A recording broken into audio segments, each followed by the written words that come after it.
হামের প্রকোপ না কমা পর্যন্ত স্কুল বন্ধ রাখার নির্দেশনা চেয়ে হাইকোর্টে রিট করা হয়েছে।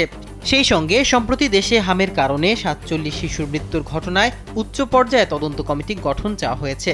বৃহস্পতিবার ২ এপ্রিল আইনজীবী লতিফ জাহান পূর্ণিমা এ রিট দায়ের করেন। এতে স্বাস্থ্য মন্ত্রণালয়ের পরিবার কল্যাণ বিভাগ সহ সংশ্লিষ্ট কর্তৃপক্ষকে বিবাদী করা হয়েছে।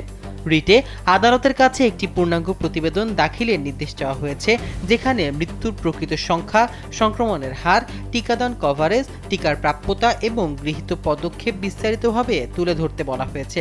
এছাড়া টিকাদান নিশ্চিত করতে ব্যর্থতা, টিকার ঘাটতি এবং প্রতিরোধমূলক ব্যবস্থায় বিলম্বের কারণ নির্ধারণের সময়সীমাবদ্ধ স্বাধীন তদন্তের নির্দেশনা চাওয়া হয়েছে। কেন সময় মতো প্রয়োজনীয় পদক্ষেপ নেওয়া হয়নি তা ব্যাখ্যারও দাবি জানানো হয়েছে। রিটে উল্লেখ করা হয়, এসব অবহেলা সংবিধানের ২৭, ৩১ ও ৩২ অনুচ্ছেদের লঙ্ঘন। তাই জরুরি ভিত্তিতে দেশব্যাপী টিকাদান কর্মসূচি জোরদার এবং প্রয়োজনীয় সরঞ্জাম সরবরাহ নিশ্চিতের নির্দেশনা চাওয়া হয়েছে।